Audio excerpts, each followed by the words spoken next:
All right. Welcome to the coverage of the Thanksgiving Detroit Lions Chicago Bears football game. Now listen here, that wasn't the best looking victory, and as a matter of fact, they got a little shaky there. Injuries became a plague for us there, especially towards the second half. We'll get into that. In fact, we're going to cover that first. I like to get injuries kind of out of the way. Let's see what I got down here. We got Josh Pascal, Levi Anwanzaruki, and Malcolm Rodriguez, 2 defensive ends and a linebacker, all on defense. All went out and never came back. Nothing looked too serious, but you never know. This could be weeks on end, and I know we got some players coming back pretty soon. So, this is kind of a... but with our next man up attitude, everything seems to be working out. We actually pulled off the win against a team that we typically, for some reason... I think it's just because it's the division team, and we always play the Bears hard, and they always play us hard. We match up well against them. Or they match up well against us, I should say, since we're the superior team, I guess you could say, on paper. So aside from those injuries, we just have the normal injuries that were already known. So let's just go over this quarter by quarter and get back into the turkey lovins. I haven't even had my turkey yet. Let's see, first quarter, we pretty much had a stall drive, but it did end up to this Jake Bates field goal. Jake Bates from 30 yards, and now a perfect 17 of 17 on the season. That was pretty much the entire first quarter. Action begins as soon as we pick up in the second quarter. And right off rip, within the first 5 seconds, we have a Laporta touchdown, and here it is. Fake to him here, look around, down the middle, and it is caught by Laporta for the Detroit touchdown.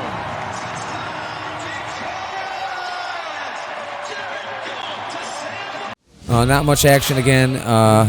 The offense looked a little sluggish today. It didn't seem like we could really get much off. We relied on Jake Bates' leg a little too much today, I think, because he ended up having to kick another one here in the second quarter. Stop drives. So many times. How about 34 plays to 6? 36 yards. Field goal good by Bates. And then one of the biggest momentum changes that you can have in a football game happened to us right before the end of the half. And it was this fumble right here by Jameer Gibbs.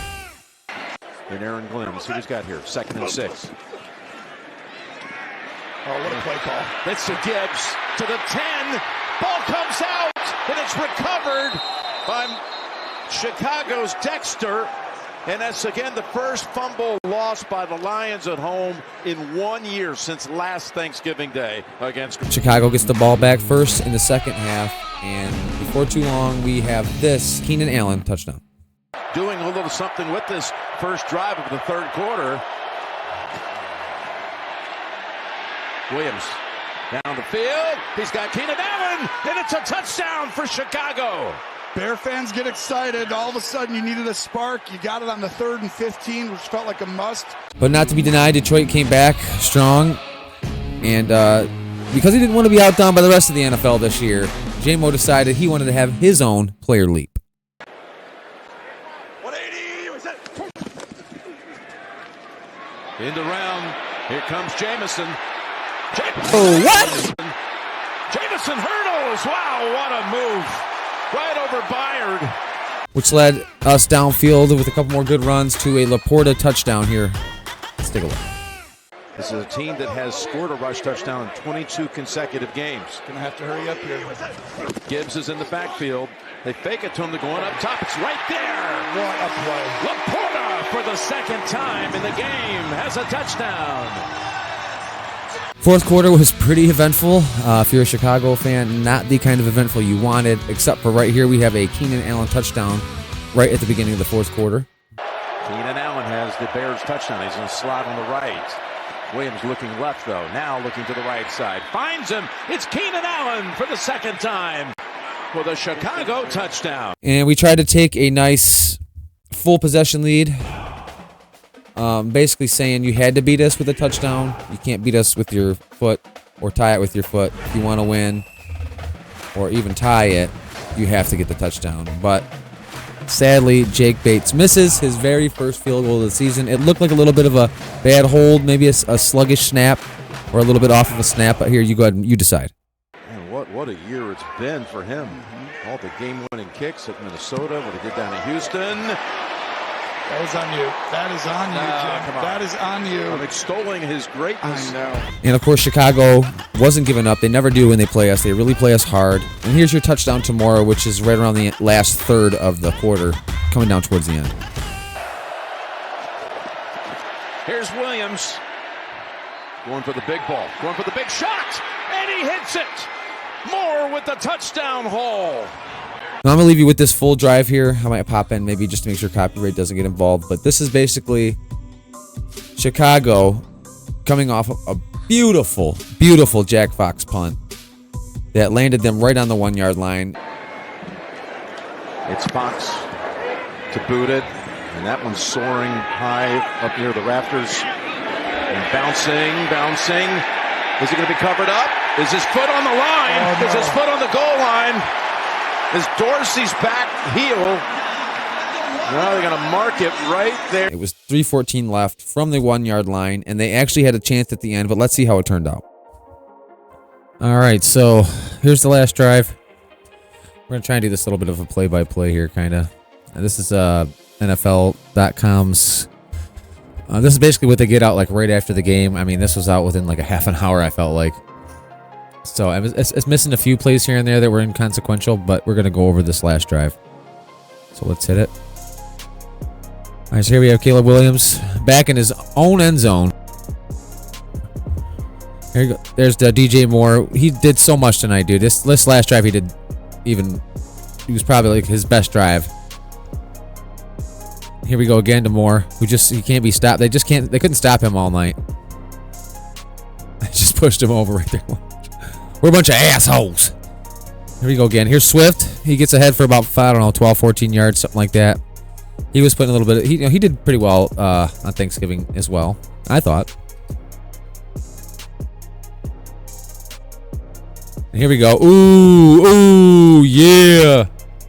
Yeah, we got Turner and Smith together, hanging out. And of course, you had Muhammad in there who had a sack, and he was just playing lights out, dude. Lights out. See, and then he scrambles away, and this is the Lions right here. We have a big time problem when it comes to mobile quarterbacks. But let's watch here. See, we collapse the pocket really good. We collapse the pocket, and he sneaks out. He just ducks under, and this is what mobile quarterbacks will do. You're kind of off balance, so he can see that, and he takes advantage and hits that little hole, and he ducks up under just enough, and of course, boom. Our guys you're covering everybody, so we're stuck on everybody that's on the outs, and now we have to come back in and get this guy, and he's almost got a first down. And that's just kind of how that goes. We're not consistent when it comes to how we go after these mobile quarterbacks. I mean, maybe we just do it quarterback to quarterback. Because not all mobile quarterbacks are the same. Some run more than others. Some run one side or the other. Some have designated runs for them, and some are just better scramblers. I mean, running quarterbacks, mobile quarterbacks are all they all have different grades. So I guess you would kind of face them differently, but it just seems like we're not very consistent with the mobile quarterbacks.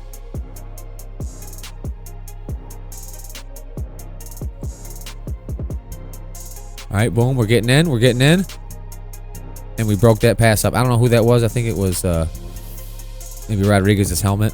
I don't know if he was out yet or not. Here we go, DJ Moore again. Now, of course, they end up calling this one back for a penalty.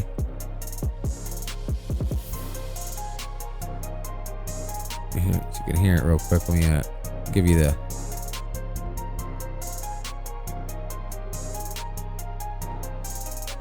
You can hear this thing.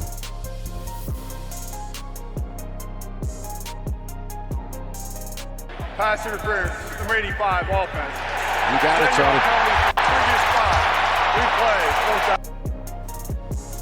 I hope you picked that up, but I'm not sure. But then on the very next play, here he goes, running for his life. Oh, God. Now, look, he's calling for a flag right here, as you can see. Let me just, I want you to be able to hear this, maybe.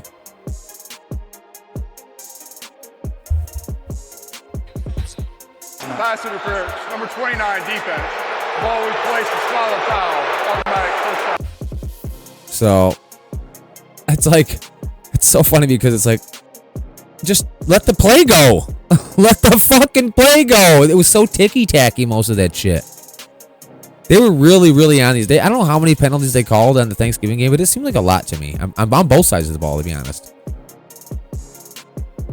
But here we go. Boom. Smith just ate him up, dude.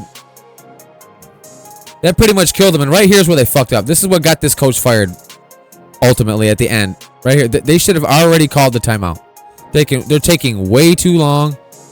The coach is watching. The defensive players are like, "What's going on? What's going on? Why aren't we calling timeout? What the fuck, dude? Come on, hurry up! Let's go, let's go!"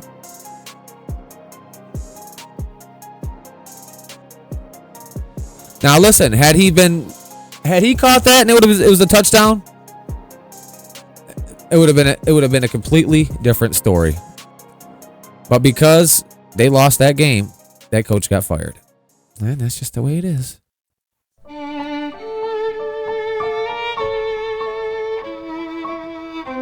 Wow.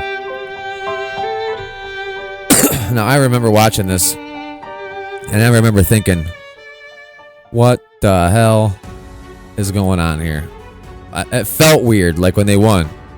So they're showing the play again, but man, it was a really weird feeling. The entire stadium looked like they were in shock. Both sides of the ball, like everybody.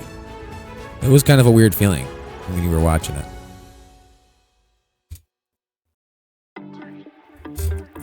And after this, the game was over. We get to celebrate with our turkey, our stuffing. The first time since 2016 with Jimmy Caldwell's Lions, if you can remember Jimmy Caldwell. This is the first time we've got some turducken. And let me just tell you, at 11-1, it is some delicious turducken. So, here we go. Go ahead and enjoy the Lions post-game turkey enjoyment. I don't believe David Montgomery is omnivorous because he picks up a carrot here and munches down on it. I think he's a vegan or a vegetarian. I haven't looked into it yet, but I mean, it's pretty obvious. But let's go ahead and take a look at that beautiful turkey celebration. Before we do, I just want to tell you that my player of the game is different from what they chose there. I'm going to choose Darius Smith because what a warrior. He fought hard. It was in between him and DJ Reader because I had to give it to somebody on the defense. Now, DJ Reader did get 2 sacks as opposed to Zadarius 1.5 sacks. But Zadarius got hurt like twice. He came back in. He got that final sack of the game that when it really mattered, just to make sure that there was no way they were going to kick that ball. And honestly, they still had a chance after that. But anyway, we play the Packers at home and the Bills at home. All right, so as we're looking at this Lions schedule right here, we can see that we have a pretty interesting schedule. We play the Packers coming up on the next game at home. So I believe we have 3 out of the 5 games left are going to be home games.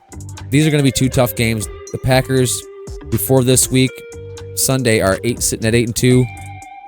Third best in the division. One of the best in the NFL right now, as far as schedule or as far as wins and losses. And then we have the Bills, who are leading the AFC, I believe, as far as hype and MVP talks for one of their players, their quarterback.